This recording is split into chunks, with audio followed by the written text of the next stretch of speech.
Salam alaikum az-Zulflaoun, bonsoir.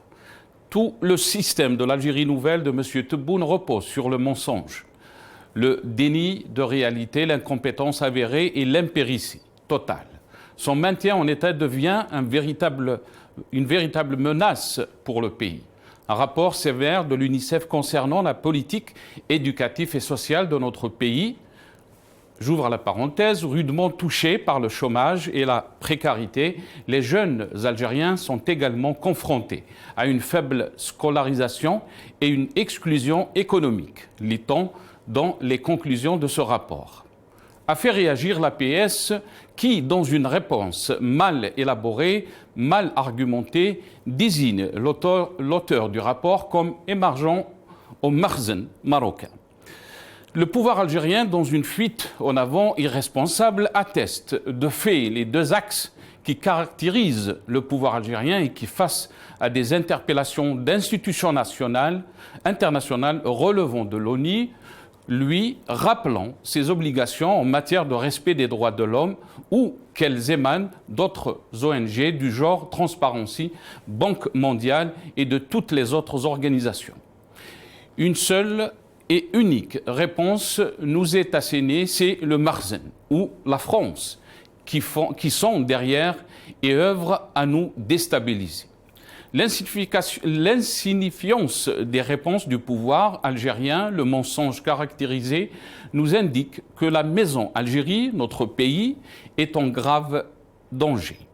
Cette irresponsabilité acte, hélas, tout le drame du peuple algérien pris en otage entre commandements militaires, comptable devant l'histoire de la crise politique que vit le pays et sa façade civile qui, après le 27 mois de gouvernance par délégation, a déclassé des pans entiers de la société.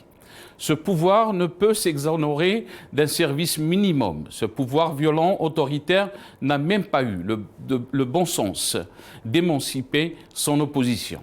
L'APS, porte-parole du pouvoir qui a déjà été dénoncé pour fake news, nous remet une couche en écrivant un oukase à la gloire du régime algérien au mépris de ce que toute la vérité réprouve. Le président de la République ayant perdu son porte-parole, M. Mohamed Saïd, son ami personnel, à qui plusieurs mois après n'a pas été remplacé, a fait de l'APS sa caisse de résonance. Cette agence dont le fil info est d'une indigence et d'une pauvreté éditoriale, tant sur le contenu que sur la forme, veut faire de nous des décérébrés. Cette agence, qui est gérée par la police politique, montre d'une condescendance insupportable à l'égard du peuple. Elle n'est qu'un outil, elle ne sert que la propagande du pouvoir, au détriment du droit à la vérité. Faut-il rappeler que la propagande propre aux États dictatoriaux accable en général le peuple, incapable de construire son avenir par lui-même en toute liberté et démocratie. Le Makhzen a été convoqué plusieurs fois, a été tenu pour responsable des feux de forêt de Kabylie, du rapport de l'UNICEF, de l'interpellation du Parlement européen suite aux violations des droits de l'homme et de tous les rapports mettant en exergue l'échec patent de toutes les politiques publiques. Le commandement militaire doit absolument faire son bilan. La solution qu'il propose a montré toutes ses limites. Il est temps de changer de fusil d'épaule et de vous appuyer sur le peuple saint du Hirak, qui sans lui nous condamne tous à la disparition autant que peuple et nation.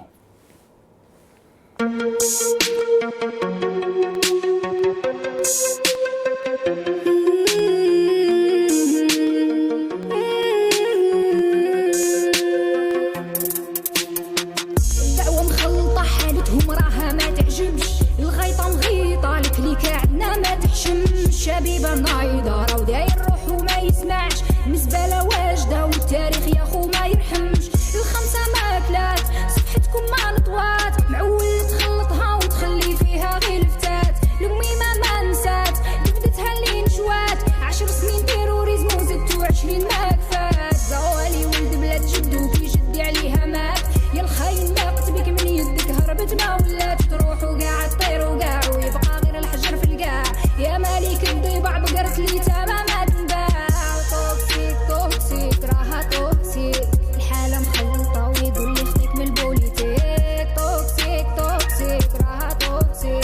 تنحو كاع افيك اون ريفولوسيون باسيفيك. يا بنتي ما نهناش ملكية ما نهضراش واش وقع ما خسرناش في برمة العياش شبيبة ما تعياش على بلادي ما تفراش. يا بنتي ما نهناش ملكية ما نهضراش واش وقع ما خسرناش في برمة العياش شبيبة ما تعياش ولاش سماح ولاش. توكسيك راها توكسيك الحالة مخلطة ويقول يخطيك بالبوليتيك. توكسيك راها توكسيك تتنحو كاع بيك اون ريفولوسيون باسيفيك. خفنا عليها زمان من الغلطة نتاع زمان غصة في قلب سكتنا باش تبقى هي ثمان. طال الحال شاب زوالي من التخمام غرقتو في الزطلة راضي زيسبيري ما يلام. يا القاضي عدل في حكام كاين ربي فوق المال موحدو كيتو هو البندية ما عليه كلام. شفنا بعينينا سنين وبقينا حاصلين بين وبين حكم الميت ولا شر وكلاش القتالين.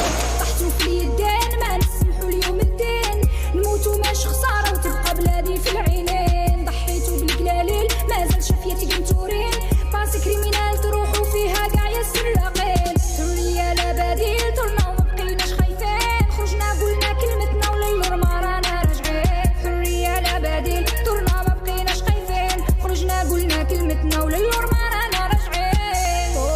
توكسيك راها توكسيك الحالة مخلطة ويقول لي خطيك من البوليتيك. توكسيك راها توكسيك اسمع السون استغل دي توكسي نقيلك ودنيك. يا بنتي ما نهناش ملكية ما نهضراش واش وقع ما خسرناش في برمة العياش شبيبة ما تعياش على بلادي ما تفراش.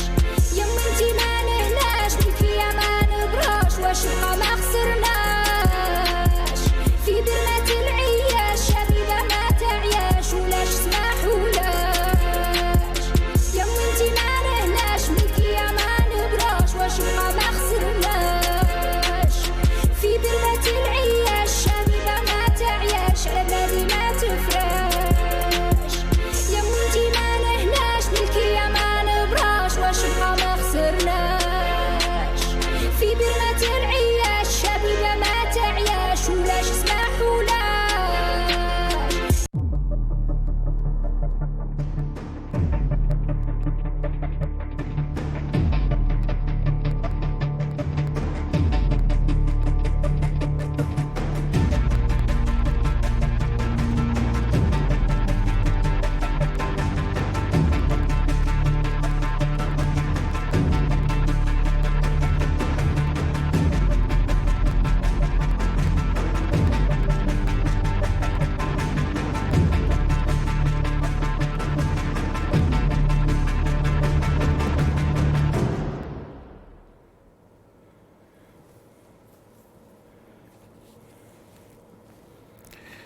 Algérie, l'APS, le rapport de l'UNICEF est un complot. C'est le titre de notre émission pour ce soir. Et pour en parler, j'ai le plaisir d'accueillir professeur Nordine Aoussat, militant politique, qui est avec nous depuis Paris via Skype. C'est Nordine, bonsoir. Barakallahu fik. Merci d'avoir accepté l'invitation. Salam alaikum. Bonsoir, c'est Nassar, wa alaikum salam wa rahmatullah, salam alaikum à tous les téléspectateurs et téléspectatrices d'Al Magharibiya et bienvenue à vos autres invités. Merci pour l'invitation. Merci beaucoup, cher Nordine. On aura aussi le plaisir d'accueillir Sidi Jamal Gessoum, qui est président du Rassemblement algérien, mais aussi, j'ai oublié de mentionner Jamal, que vous êtes aussi fondateur du Centre de recherche en sciences sociales, Institut national de formation et de médiation. Donc, juste pour rappeler, merci beaucoup Jamal Gessoum d'avoir accepté l'invitation. Marhaba bik, c'est Jamal. Merci à toi Nasser. Et, bon, je ne suis pas en état, mais le sujet étant pour moi de l'importance et entrant dans mes qualifications, je ne pouvais pas rater cette émission. Merci. Merci Sid Jamal. Je vous remercie d'avoir accepté l'invitation. On aura aussi le plaisir d'accueillir Matan Nabila Smaïl, avocate militante politique depuis Alger. Droit donc vers le vif du sujet. On va parler de ce rapport de l'UNICEF et aussi de la réponse des autorités algériennes, mais surtout aussi de l'APS. Sinourdine, je vais commencer cette émission avec vous. Merci encore une fois d'avoir accepté l'invitation. Donc, le rapport de l'UNICEF sur la situation des enfants en Algérie. Et là, je peux lire, rudement touchés par le chômage et la précarité, les jeunes Algériens sont également confrontés à une faible scolarisation et une exclusion économique, lit-on dans les conclusions de ce rapport, Sinourdine. Mais la réponse de l'APS, bien sûr, elle dit qu'une véritable compilation de tous les mensonges énoncés volontairement pour noircir l'image de l'Algérie. Qu'est-ce qu'on peut dire, Sinourdine, de ce rapport de l'UNICEF, mais aussi de la réponse des autorités algériennes à travers l'APS? Je commencerai par la fin de votre question, c'est Nassar. C'est la réponse de l'APS qui est le porte-voix et le porte-parole en quelque sorte officiel du pouvoir algérien. Et je commencerai par la forme. La forme qui n'a rien de nouveau. Il n'y a rien de nouveau sous le ciel d'Alger. C'est toujours l'autre, le fautif, c'est toujours le déni, comme vous l'avez si bien dit, et aussi le complot. Le Maroc qui est derrière tout, derrière les pénuries de pommes de terre, derrière le mauvais état de l'herbe ou bien du gazon du stade Chekrabi, c'est le Maroc qui est derrière les incendies en Kabylie, c'est le Maroc qui est derrière le rapport de la Banque mondiale, c'est maintenant le Maroc qui est derrière ce rapport de l'UNICEF. Elle est où l'Algérie? Elle est où le soft power algérien? Elle est où l'influence algérienne? Si tenté que ça soit vrai, hein? Moi je dirais que c'est faux, tout est faux. Elle n'est responsable d'aucune de ce que je viens de citer. Mais c'est malheureux. C'est malheureux, c'est triste. C'est triste, vraiment, j'en suis pour notre pays, pour la gloire de l'Algérie, pour la réputation de l'Algérie, pour l'image de l'Algérie, quand tombe si bas, le moindre mal, on le rejette sur notre voisin, le Maroc. Ça, sur la forme. Maintenant, sur le fond. Le fond, tout le monde le dit. Le ministre de l'époque de Boudiaf, je crois, Mohamed Jabbar ou Ahmed Jabbar plutôt, et qui avait dit à son époque, on est en 92, non 91 plutôt, oui 92, premier trimestre de l'année 92, quand il était ministre de l'éducation, qui disait que notre secteur de l'éducation était en état de sinistre. Le secteur de l'éducation nationale était en état de sinistre. Et moi, en tant que père de famille, j'en suis témoin. J'ai fait avec ma famille un séjour de 2012, un court séjour de 2012 à 2014. Mes enfants étaient scolarisés à Descartes et j'en suis témoin de la difficulté du niveau.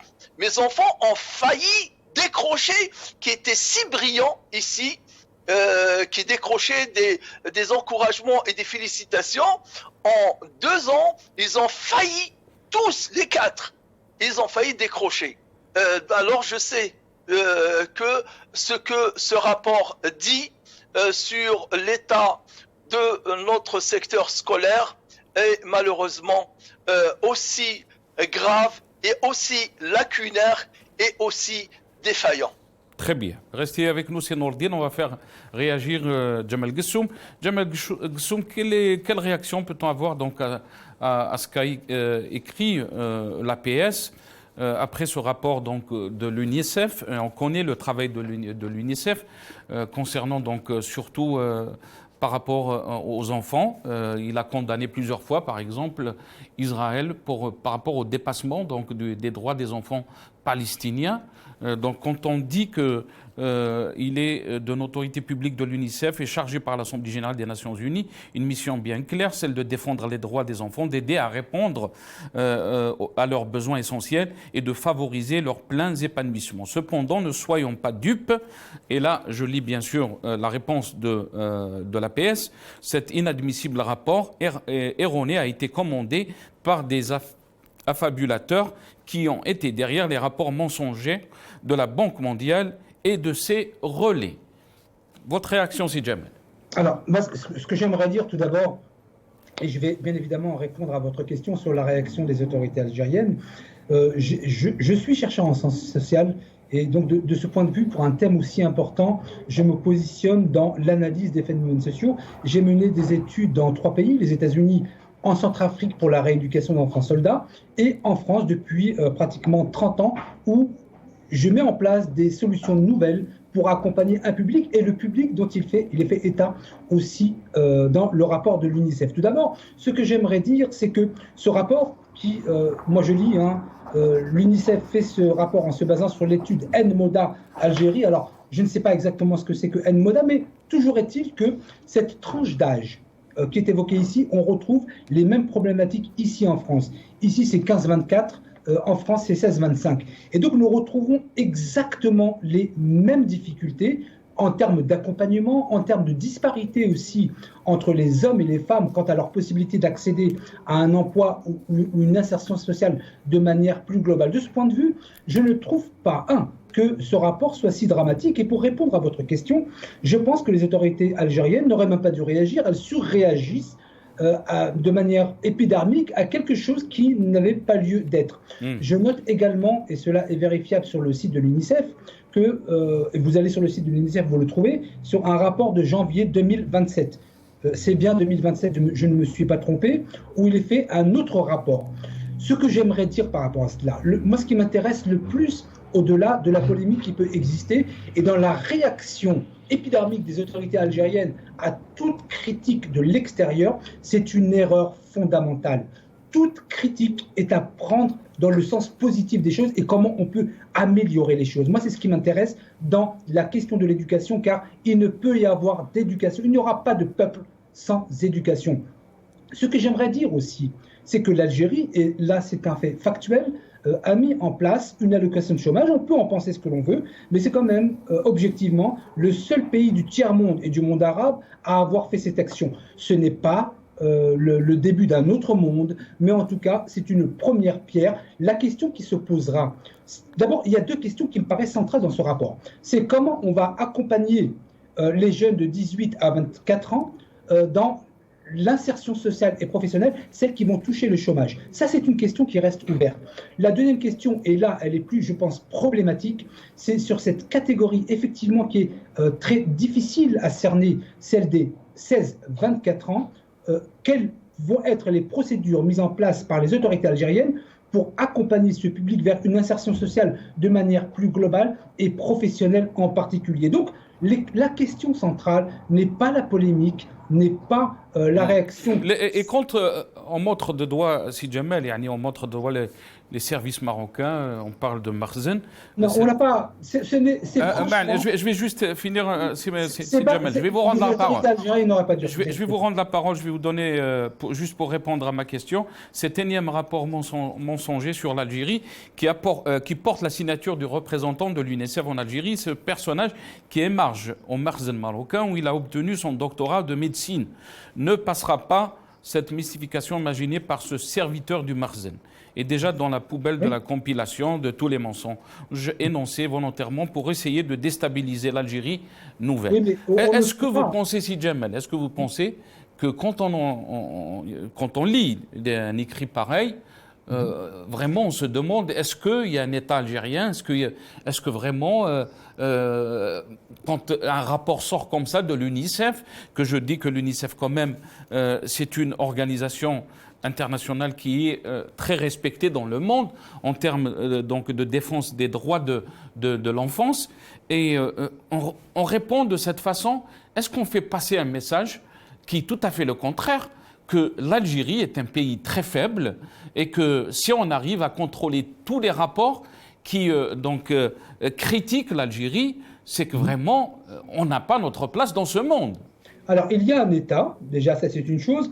Par contre, la faiblesse de ces communicants, c'est-à-dire qu'il vaut mieux parfois se taire est bien plus parlant que des mauvaises paroles. Donc, aller chercher... Alors, évidemment, je ne vais pas être naïf, mais ce sujet me paraît tellement capital qu'avoir des réactions comme celle-ci fait preuve d'abord d'une culture tribale, je pense en avoir parlé sur votre plateau, vous savez, cette culture tribale qui fait qu'on communique entre nous avec un référentiel sociologique et psychologique qui n'est compris que par nous.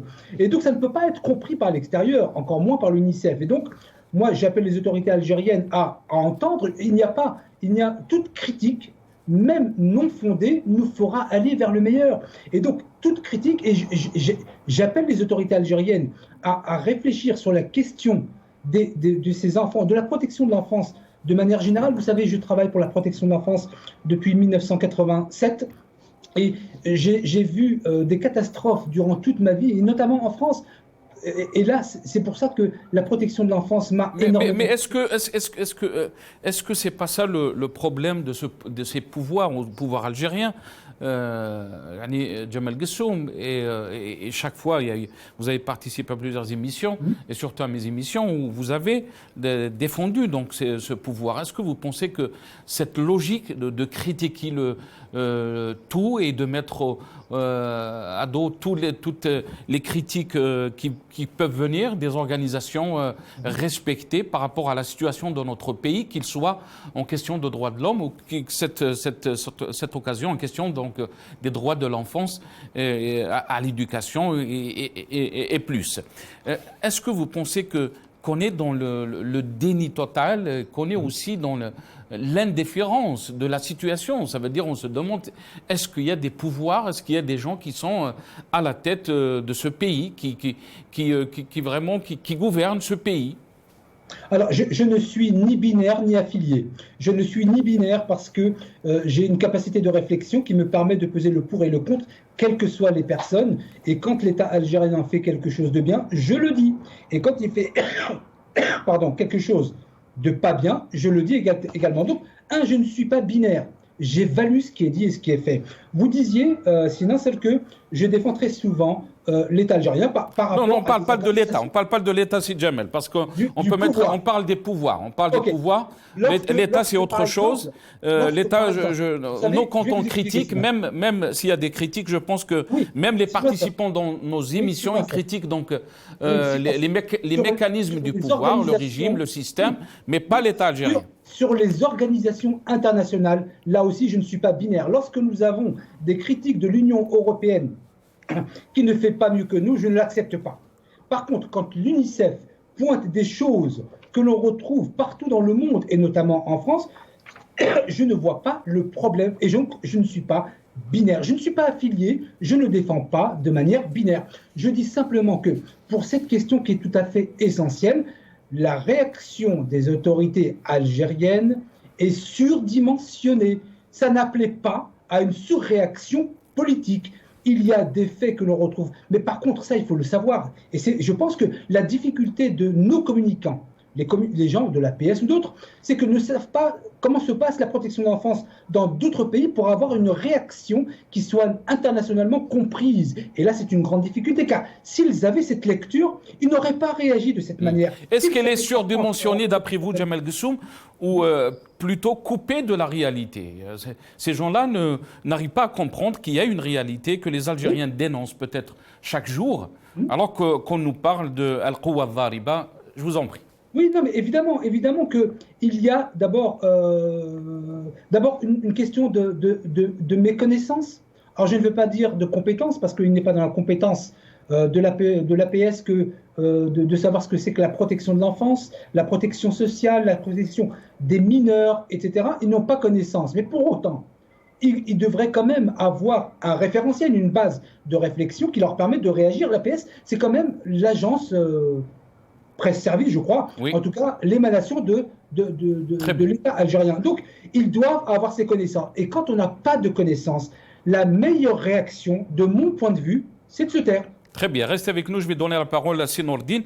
Mais avant de lui donner la parole, Sinordine, on va juste écouter cette vidéo, donc les déclarations de Tebboune, comme quoi notre pays, il a parlé de Quwwa Dhariba, une force de frappe. On se rappelle, on l'écoute. مش بالقدرات تاع بلادها يأمنوا بالقدرات تاع الغير هما دايرين روحهم ما الجزائر قوة ضاربة العالم كله معترف بالجزائر إلا بعض الجزائريين تلقاهم نهار كامل هما يقزموا في البلاد نهار كامل هما ينتقدوا نهار معليش الانتقاد بلاه الانتقاد البناء يخليك يعني تفوت المراحل الأخرى ولكن ما تقزمش بلادك العالم كله عارفها باللي قوة جهوية باللي قوة تجيب السلام في المنطقة باللي قوة جابت توازنات في المنطقة دولة اللي تخرج 250 ألف جامعي سنويا بقى لي أنا ما نشكك في الشباب تاعها ستارت اب ميكرو انتربريز ولا غيرها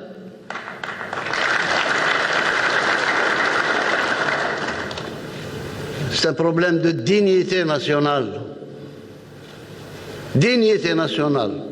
واذكر الجزائر واسغى إن ذكر اسمها تجد الجبابرة ساجدين ركعا. هانا كبرنا هكا. اللي ما يعترف ببلادوش. Sinordine, c'est une question de dignité nationale. Sinordine, je vais vous donner le temps, vous inquiétez pas, parce que je vous ai vu, peut-être que vous voulez rebondir par rapport à ce que disait Jamal Gessoum, mais je vais vous donner le temps, équitablement bien sûr, pour répondre à toutes ces questions. Tfadal, c'est Sinordine. Oui, tout à fait. Donc, ce que vient de dire, c'est Abdelmajid Tebboune. Je pense que le seul mot et qu'il a dit vrai, que c'est une question de dignité. Exactement. Ce qui nous manque en Algérie, ce qui fait défaut en Algérie, ce qui a été battu en brèche, ce qui a été négligé, c'est ce mot-là, c'est cette valeur-là qui est la dignité. La dignité, quand Abdelmajid Tebboune parle de dignité, alors que l'Algérie dort, où elle est assise sur 40 milliards de dollars de réserves de change, et au lieu de lancer des projets qui produisent de la richesse, qui produisent de la croissance, et qui ramènent de l'argent, il est là à se préoccuper comment importer 100 000 tonnes de pommes de terre. Non pas, même dans leur verbe, le frère tout à l'heure, Sidi Jamal, parlait de communication. Je suis un prof de communication notamment, et je suis un agroéconomiste. Et je sais de quoi je parle. C'est pas seulement une question de communication. L'APS est un véhicule de l'information. Qu'on sache qui parle, qui répond. Qui répond? Est-ce que c'est le ministère de la Culture? Est-ce que c'est le ministère de l'Éducation nationale? Est-ce que c'est le secrétariat de la présidence? On ne sait même pas qui répond. Déjà, l'opacité du système encore en 2022. Ensuite, il y a des normes, il l'a bien dit ou esquissé, il y a des normes internationales. On n'a pas besoin d'être un as, un spécialiste de la communication pour savoir s'il y a des chiffres qui sont mis en cause dans ce rapport, on donne nos chiffres à nous, ou bien qu'ils donnent leurs chiffres à eux. S'il y a des qualifications qui sont mises en cause dans ce rapport, qu'ils donnent leurs qualifications à eux. Mais qu'on rentre pas dans la chicane et qu'on rentre pas dans ce débat de couloir, ou ce débat de salle à manger autour de la table, la poubelle de l'histoire, inféodé, affabulateur, etc. Il y en a marre, on n'avance pas avec cela. Mais sinon, Abdelmajid Tebboune, ce qu'il disait tout à l'heure, il faut arrêter, il faut qu'il arrête, il faut qu'il ouvre les yeux, c'est Abdelmajid Tebboune. Aujourd'hui, les gens se lèvent à 3 heures du matin. Alors là, hier, je ne parle même pas pour le ticket du stade. Ils ont passé la nuit, ils ont fait une nuit blanche pour on va vous montrer les ça. Gens se lèvent, c'est Nordine. On va vous montrer cette vidéo, vous allez la voir. Donc Standby 3 Blida, on regarde ces images. Vous êtes en train de parler de ça, c'est Nordine. On les regarde. Tout à fait.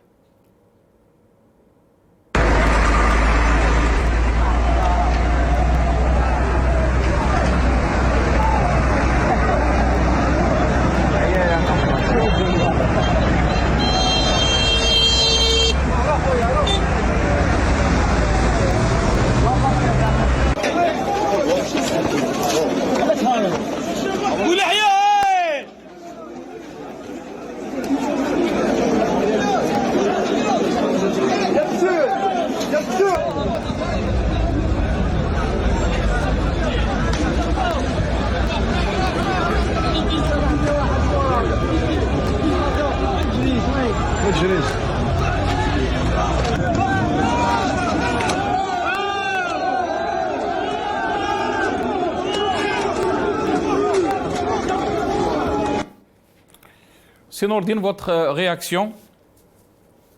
J'ai vu d'autres vidéos qui montraient l'image de près. Les visages de ces jeunes-là, c'est un peu cette tranche dont parle ce rapport. C'est des jeunes, on voit un peu leur âge à partir des traits du visage, c'est des jeunes de 24 ans, 22 ans, 20 ans, etc. Donc ces images-là, c'est des images qui sont tristes, des images qui sont désolantes, des images qui sont affligeantes. Et la responsabilité, je dis bien, elle est partagée. Aussi bien ces jeunes-là qui ne se respectent pas les uns les autres pour avoir un tant soit peu une queue disciplinée, que surtout, et en plus, celle de l'État qui met un guichet unique pour la vente de billets qui, on sait pertinemment, qu'il va y avoir des milliers de personnes qui vont se présenter. Mais qu'est-ce que c'est que cette bêtise? Un État Kouadariba qui n'est même pas capable d'organiser de façon digne, je dis bien de façon digne, une vente de billets pour une rencontre sportive. Mais on est où? On vit dans quel pays? On est en quelle année? On est en 2022, bon sang.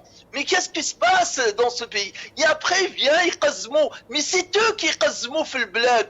Au contraire, nous sommes des milliers, des centaines de milliers, au contraire, à essayer de hisser, de lever le pays dans un niveau de dignité, dans un niveau d'image qui est, je dirais, honorable pour l'histoire de ce pays. Qui a fait partir les 1200 médecins, c'est Nordine, de l'Algérie. Qui a fait partir ces médecins, qui a fait partir donc ces jeunes qui Harraga, qui a fait partir nos ingénieurs.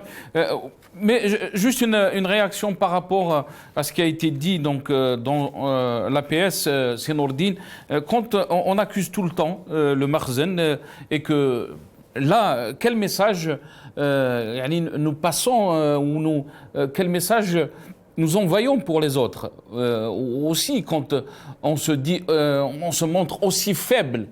Même les rapports qui sortent des organisations comme l'UNICEF, on se dit que peut-être c'est les services marocains qui sont derrière ce rapport. Quel message envoyons-on pour les autres, Sénordi? Mais le monde entier, je dis bien le monde entier, dans sa totalité, c'est ce que c'est la Banque mondiale, avec ses défauts et ses qualités, avec son fonctionnement et ses rapports. Tout le monde connaît aussi l'UNICEF et son fonctionnement et ses rapports, etc. Quand c'est seul l'Algérie, il y avait aussi Israël à une époque qui se plaignait de l'UNESCO, par exemple, se plaignait souvent de l'UNESCO. Mais là, quand on se plaint de cette façon, et à chaque fois on cite le Maroc comme étant la source de cette, je dirais, de ce parti pris à l'encontre et au détriment de l'Algérie, c'est un peu, pour ne pas dire beaucoup, avouer son échec, avouer sa faiblesse, c'est que nous n'arrivons pas, le lobbyisme, si tant est qu'il y ait un quelconque lobbyisme marocain, est plus efficace, plus fort que celui de l'Algérie. Tout simplement. Si les services marocains défendent les intérêts du Maroc, c'est de bonne guerre, c'est Nordine. يعني لعب لعب كما يقولوا.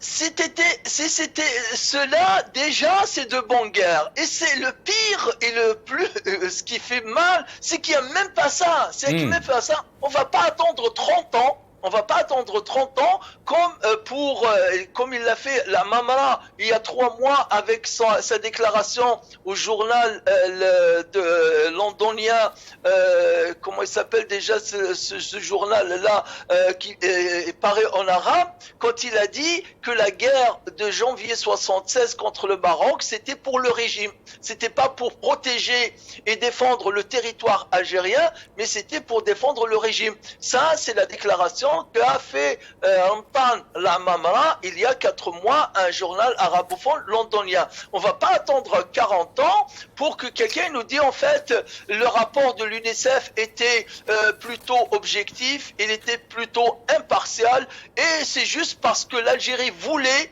cacher autre chose, on crée une polémique ici. Vous connaissez, c'est vieux, hein, ça fait 3000 ans. Dans l'art de la guerre, on fait du bruit à l'ouest pour cacher ce qui se passe à l'est. Et je vous dirai ce que j'en pense de ce que veut l'Algérie cacher, et c'est pour ça qu'elle fait du bruit sur, je dirais, insignifiante, sur un rapport qui n'est pas vraiment stratégique et qui n'est pas vraiment tant que ça impartial, je veux dire, par rapport à l'Algérie. Jamal Ghassoum, donc si on parle, l'APS dit que c'est un complot, que c'est le Makhzen, donc ce rapport de l'UNICEF, mais aussi dernièrement le rapport de la Banque mondiale aussi a été qualifié d'un complot selon l'agence de presse donc nationale, l'APS. On est dans une logique de déni total et une logique aussi de se poser la question, ces gens-là sont dans quel temps, quelle ère on est en 2022, comme ça a été rappelé par Sinourdine. Est-ce qu'on peut continuer à gérer notre pays de cette façon, Si Jamel, surtout qu'on vit des problèmes sociaux, des problèmes économiques, des problèmes politiques. On regarde juste ces images qui ont été tournées à Ouled Djellen sur la situation sociale. Et ça, c'est une réalité. C'est pas l'UNICEF, c'est pas la Banque mondiale qui le dit, c'est les Algériens eux-mêmes. كلهم بالك ايش تقول العرايس؟ ما نقول له والو، صور وابعث له برك راه على باله. على باله الزيت والسميد ما كانش. هذا ما قال. الجلال راه في ازمه. وتقول له جزائر جديده، من اين هذه الجزائر جديده؟ والله غير كل شيء يزيد وراه كل شيء يزيد، واش ما يهضروا في التلفزيون يقولوا لهم راه كدا وكل شيء يقولوا طعام 10000 والحكايه كاع كذب في كذب، شركه ما كان حتى عفسه صحيحه. ومن بعد كيجيو المشتريه لهنا يحسوا باللي حنا رانا نكذبوا عليهم. حنا الجزائر عايشينها في التلفزيون، ما عايشينهاش في الحقيقه. عايشين باش يهضروا هما، حنا واش انا نشوفوا ماشي هكذاك خويا العزيز. فيزي يقول لك الطعام راه يدير 12 ميله ويدير 13 ميله وكيتلحق لنا ما تخرج كاع هذيك الحكايه في الاليمونطاسيون يا راه يديرها 20000 يا سي جمال. Tout d'abord, très rapidement, quand le président de la République disait Kowat Dhariba, oui, c'est une force de frappe, et je vais vous le démontrer en 2 secondes. Il y a eu un rapport de la Commission de la Défense nationale et des forces armées françaises, elle n'est pas algérienne, qui, dans son rapport d'information du 17 février 2022, il y a à peine un mois, reconnaissait la force de frappe de l'Algérie dans la Méditerranée en disant de manière très claire qu'elle pouvait bloquer la Méditerranée. Tout le monde peut le retrouver, et même la vidéo de la commission. Sur la question de la force de frappe, oui, l'Algérie est, qu'on ne le veuille pas, une force de frappe. Sur la question que vous venez d'évoquer, celle qui me touche le plus, la question sociale. Oui, effectivement, la hausse des prix, etc., est absolument catastrophique. Il y a une pénurie, je n'excuse pas le pouvoir algérien, mais il y a une pénurie alimentaire mondiale qui commence à poser de réels problèmes, même ici en France. Toujours est-il qu'il y a un vrai problème de gouvernance. Sur le 3e point, sur le fait qu'à chaque fois on parle d'une Makhzen. Bon, en tout cas, non, là pour le coup ce n'est pas le Makhzen, par contre c'est bien le Makhzen qui nous a ramené des militaires israéliens à côté de nos frontières, ça ça ne dérange pas beaucoup d'Algériens, visiblement. Moi, ça me dérange parce que je suis algérien. Donc, sur l'ensemble de ces questions, il faut être équilibré. Donc, le côté communication de l'APS et qui communique de manière tribale, je le dis, à la limite, ils communiqueraient avec des fumées comme les Indiens. Je veux dire, ça ne serait pas plus mal non plus, ça ferait des SMS fumés. Mais ils ne savent pas communiquer. Ils ne savent pas que s'ils n'avaient pas parlé, ça ne serait pas arrivé jusqu'à cette émission. Et donc, ils ne savent pas communiquer. Donc, il y a des problèmes de fonctionnement. Il y a un réel problème de vision de l'Algérie sur l'éducation de 0 à 24 à 25 ans. Il va falloir le on est impersonnel, on y réfléchisse pour faire avancer les choses. Ce n'est pas de mon point de vue, c'est pour ça que j'ai voulu être présent à cette émission, parce que ça me touche depuis 32 ans. Ce ne doit pas être un sujet de polémique, mais il va falloir qu'on construise ensemble. Les vidéos que vous avez montrées tout à l'heure avec les gens qui s'accrochent, pour moi c'est un peu l'anecdote. Le film est beaucoup plus long et beaucoup plus problématique que ces feuilletons. Ça, c'est ce qu'on appelle Mousselsel. Mais moi, je veux voir le film complet. Donc, ce que j'aimerais dire, c'est qu'il y a de réels problèmes de gouvernance, je n'arrête pas de le dire. Il y a des problèmes d'incompétence, je n'arrête pas de le dire, de mauvais communicants, des gens qui, au lieu de faire du bien à l'Algérie en se taisant, parle pour ne rien dire. Et là, c'est un vrai problème, en tout cas. Et est-ce que vous pensez, Jamal Ghassoum, quand le Hirak a soulevé tous ces problèmes dont vous avez parlé, vous les avez mentionnés, est-ce que vous pensez que le Hirak avait raison de dire que jusqu'à maintenant, ce régime est toujours incompétent, que le système est toujours le même système qu'on a vu dans l'ère Bouteflika. Rien n'a changé. On nous parle de l'Algérie nouvelle, mais on est en train de constater que c'est la même Algérie, encore pire, parce qu'on parle des centaines de personnes qui sont en prison, alors qu'on n'a pas vu ça sous l'ère de Bouteflika. Il y a des journalistes qui sont accusés de terrorisme, il y a des avocats qui sont en prison, il y a des jeunes qui ont fait des posts sur Facebook, sur les réseaux sociaux, qui critiquent un peu les pouvoirs, se trouvent en prison. Donc le Hirak avait raison de dire que jusqu'à maintenant, rien n'a changé. Le Hirak, moi je m'associe complètement au Hirak, pas au Hirak. Je sais quand même faire la distinction entre les deux. D'abord, elle est visible sociologiquement. On le voyait d'ailleurs à République à Paris. La sociologie avait complètement changé. En Algérie, de même. Le Hirak, c'est celui qui, de 0 à 99, 100 ans, était là en disant la l'Oud al-Khamsa, qui était la principale. Donc, ok, très bien. Donc, pour vous, il y a eu un changement donc positif pour vous depuis 2019. Non, alors, un changement positif, il y a quelques avancées de structure, des avancées structurelles qui ne produiront pas leur effet là, maintenant. C'est une évidence, il va falloir attendre des années. La patience est la vertu de la politique. C'est vrai que pour Mais on est en train de reculer, c'est Jamal, on est en train de reculer sur tous les niveaux. On n'avance pas, même d'une façon... si on peut dire, on n'est pas en train d'avancer, c'est Jamal.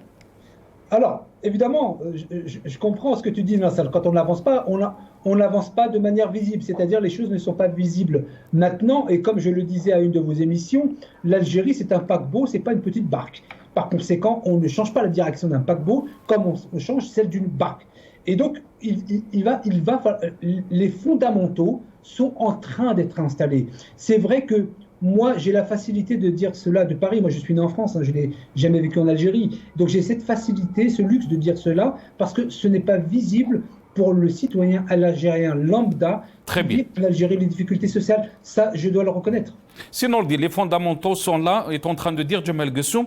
Est-ce que vous pensez qu'on est en train d'avancer, malgré doucement, mais sûrement, d'après Jamal Ghassoum, qu'il faut du temps, donc, mais les fondements sont là. Je vais reprendre le bel exemple que Ghassoum a donné en parlant de paquebot.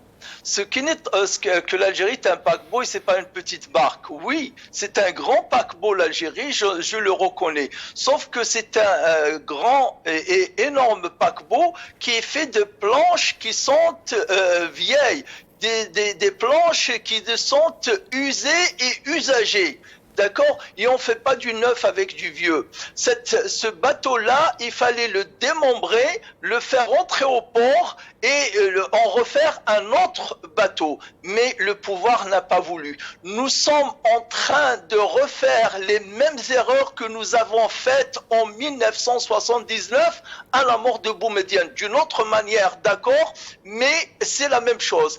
À la mort de Boumedienne, le pouvoir, le système, je dirais, la boîte noire de ce régime avait la possibilité de changer de cap, hein, de redresser le pays, de le faire repartir sur un bon chemin avec les vrais fondamentaux. On l'a pas fait. On a préféré se réunir en conclave à l'INITA à Bourj el-Bahri et choisir le plus vieux et le plus âgé et des colonels de l'époque. Cette fois-ci, pareil, on avait une vraiment occasion en or que le peuple était demandeur de changement. Le peuple en entier, comme il le disait Ségessoum, de 0 à 99 ans, dans tout le territoire national, demandait le changement. Et qu'est-ce qu'il a fait le pouvoir? Il a fait le contre-changement. Il a fait totalement et entièrement, pas qu'en partie, il a fait entièrement le contre-changement. Il a repris la même feuille de route que des années 90, la même feuille de route de Bouteflika, à savoir faire des élections truquées pour une constitution faite à la hâte, des présidentielles truquées, une assemblée nationale des votes truqués et encore avec des taux de participation les plus bas jamais connus par l'Algérie. Nous ne sommes pas sur la bonne voie, cher ami. Nous sommes sur une mauvaise voie. Nous sommes, si il n'y a pas changement dans les 2-3 années qui vont venir, l'Algérie va s'effondrer. L'Algérie va couler. D'accord? Si elle a tenu, si on a pu redresser, sauver in extremis l'Algérie par le Hirak en février 2019, en disant non à la Ouhda au 5e mandat, mais c'était pas le but du Hirak. Un Hirak aussi grandiose, un Hirak aussi unitaire, aussi large, massif, c'est pas seulement pour revendiquer ce qui est de bon, c'est-à-dire que logiquement ne devrait même pas avoir lieu de présenter un mort-vivant pour un 5e mandat. Non, le Hirak était demandeur d'un changement radical du système pour que le pays qui est l'Algérie, avec toutes ses ressources, toutes ses potentialités, puisse retrouver le rang digne qui est le sien. Très bien. Restez avec nous, Senourdine. Jamel, s'il n'y a pas de changement rapidement, est en train de dire Senourdine, ce paquebot, dont vous avez parlé de paquebot, va couler. Et ce paquebot est fait de planches vieilles. Et on ne fait pas du vieux, du neuf avec du vieux, nous dit Senourdine. Votre réponse par rapport à ça, Jamel Ghessou? Alors, Senourdine a bien évidemment son regard, sa vision, moi je ne partage pas.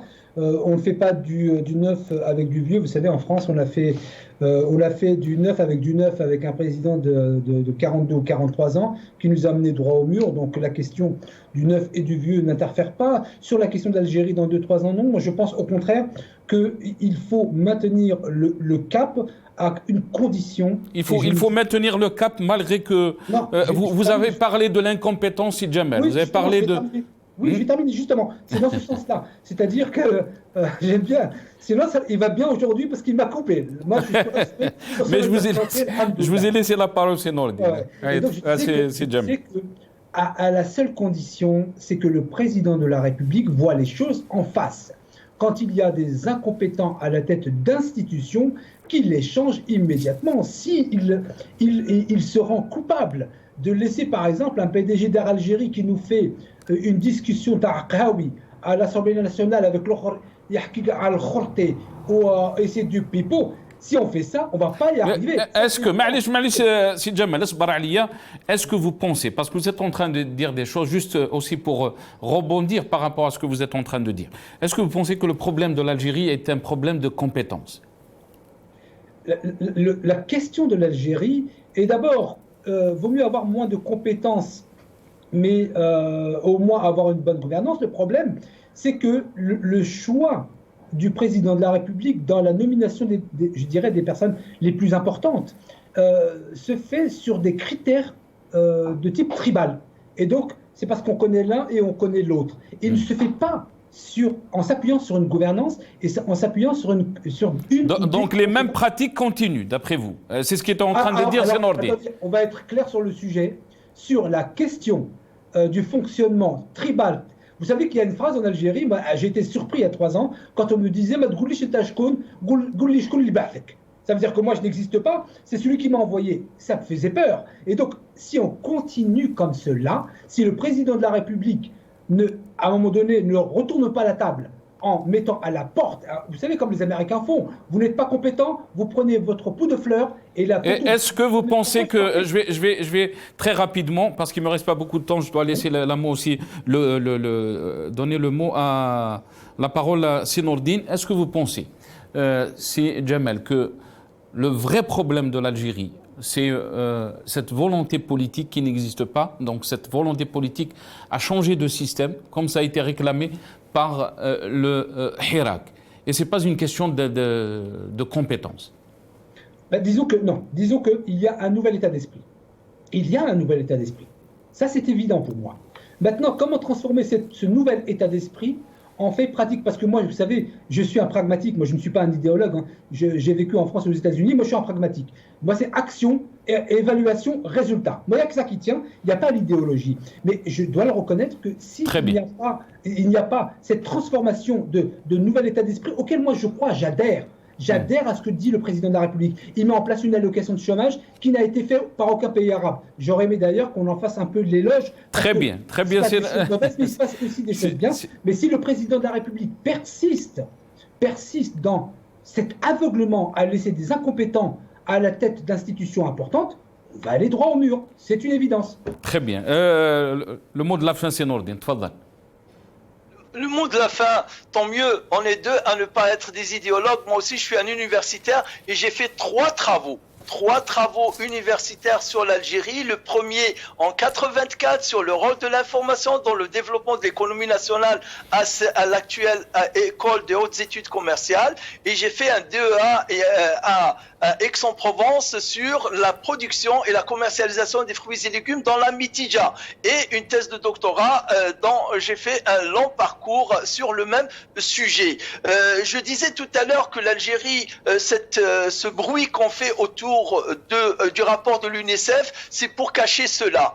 On fait du bruit pour cacher cela. S'il y avait un bruit, s'il y avait, je sais pas, un énervement, un mécontentement, une réprobation de la part de l'État algérien, c'est par rapport à ce livre. Je vous lis juste un petit paragraphe, 3 lignes seulement de ce qui est écrit ici. C'est l'ancien ambassadeur de l'Algérie, de France en Algérie, qui a fait 2 mandats, 2008, 2012, 2017, 2020, qui dit, regardez, j'ai quitté Alger en juillet 2020 à l'issue d'un séjour totalement différent de celui que j'avais imaginé, la faim, puis la chute du président Bouteflika, la confiscation du Hirak et la prise du pouvoir par l'armée et son chef d'état-major.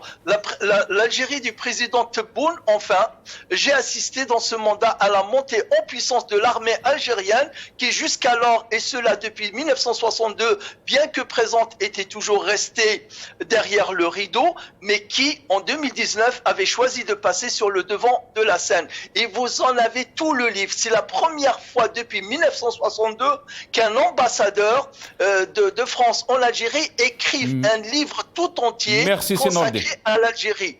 Donc c'est c'est à ça qu'on aurait aimé entendre l'agence presse service et entendre le pouvoir algérien. Merci. Mais parce qu'il y a des vérités ici qu'ils sont bouche cousue. Merci à vous d'avoir participé dans cette émission. Merci, professeur Nordine Aoussat, qui est avec nous depuis Paris via Skype, militant politique. Merci à vous aussi, Jamel Gessoum, président du Rassemblement des Algériens de France. Merci à vous, chers téléspectateurs, d'avoir suivi cette émission.